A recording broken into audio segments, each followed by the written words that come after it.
السلام عليكم ورحمة الله وبركاته. الحمد لله رب العالمين والعاقبة للمتقين والصلاة والسلام على نبي الكريم وعلى آله وأصحابه وذرياته وأهل بيته ومن تبعهم أجمعين.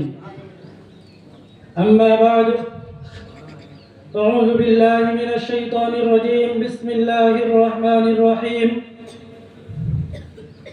قل هل يستوي الذين يعلمون والذين لا يعلمون إنما يتذكر أولو الألباب. وقال النبي صلى الله عليه وسلم: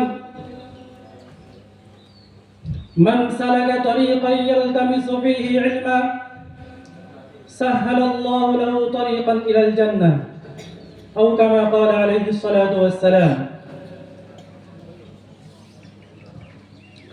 আজি সভাৰ সভাপতি সাহেব আৰু মোৰ অতিকৈ মৰমৰ শিক্ষামণ্ডলী অৰ্থাৎ শিক্ষাগুৰু আৰু আমাৰ অতিকৈ মৰমৰ আৰু স্নেহৰ দাৰুল হাদিছ মাদ্ৰাসাতুল বানাদৰ অধ্যক্ষ সাহেব হযৰত মৌলানা সিদ্দিক বৰভূঞা সাহেব আৰু শ্ৰদ্ধাৰ শিক্ষাগুৰু আৰু ষ্টেজত আসন গ্ৰহণ কৰা অতিথিবৃন্দসকল আৰু বহু দূৰ দূৰণিৰ পৰা আহি ইয়াত দিনৰ ইলম হাসিল কৰি থকা ভাই বন্ধুসকল, আমি সকলোৱে জানো বৰ্তমান আমি এই অৱস্থাত আজিৰ দিনটোত যোনটোৰ অৱস্থাত আমি উপনীত হৈছোঁ, এই এটা মহান সময়, এটা কবুলিয়ত সময়, যি সময়ত আমি যি অৱস্থাত য'ত আমি উপস্থিত হৈছোঁ,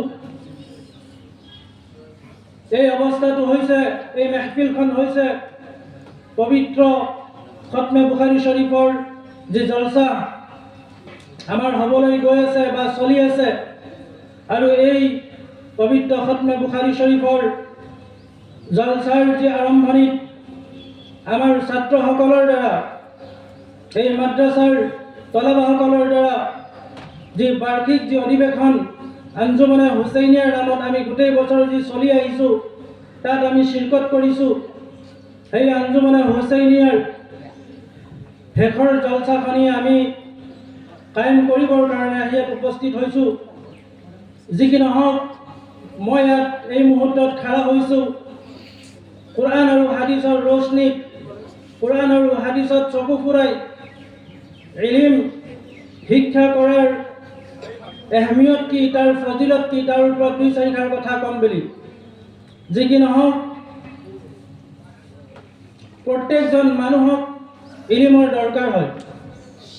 যিয়েই নকৰক, যেনে ধৰণৰ কাম নকৰক, চাহে দুনিয়াবী কাম হওক, চাহে আখিৰাতৰ কাম হওক,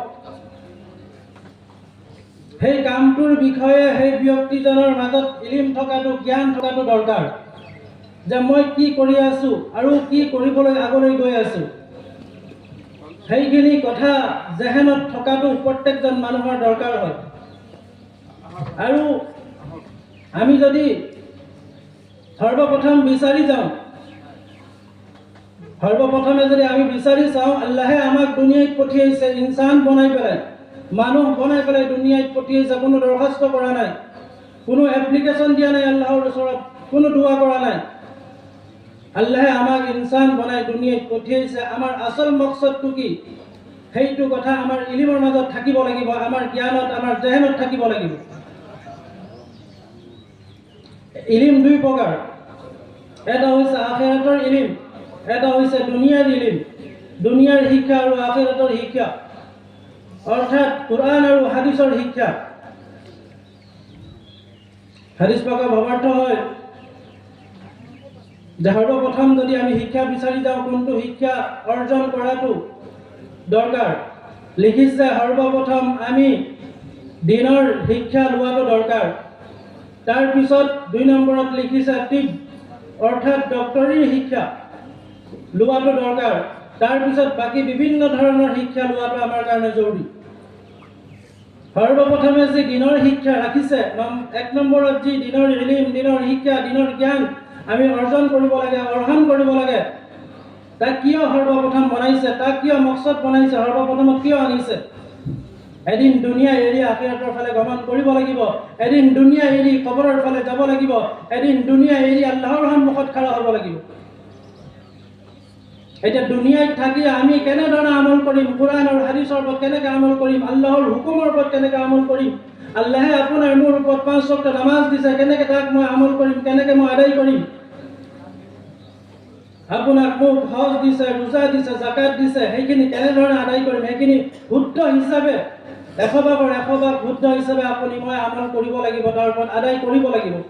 এতিয়া 2 ৰাকাত নামাজ আপুনি মই কেনেকৈ শুদ্ধকৈ আদায় কৰিম, তাক সৰ্বপ্ৰথমে জানিব লাগিব। তাৰ মাজত কিমানখিনি ইলম লাগে, তাৰ মাজত কিমানখিনি কি লাগে 2 ৰাকাত নামাজৰ মাজত, সেইখিনি আপুনি মই জানিব লাগিব। محترم دوست বুজুর্গ আজিজো হাদিসত আহিছে তলাবুল ইলমি ফারিদাতুন আলা কুল্লি মুসলিম ওয়া মুসলিমা। ইলম অৰ্জন কৰাটো প্ৰত্যেকজন মুছলমান নৰ নাৰীৰ ওপৰত কি হয়, ফৰজ হয়। যি ইলমৰ দ্বাৰা মোক পাক না পাক মই চিনিব পাৰোঁ, যি ইলমৰ দ্বাৰা মই জায়েজ না জায়েজ চিনিব পাৰোঁ, যি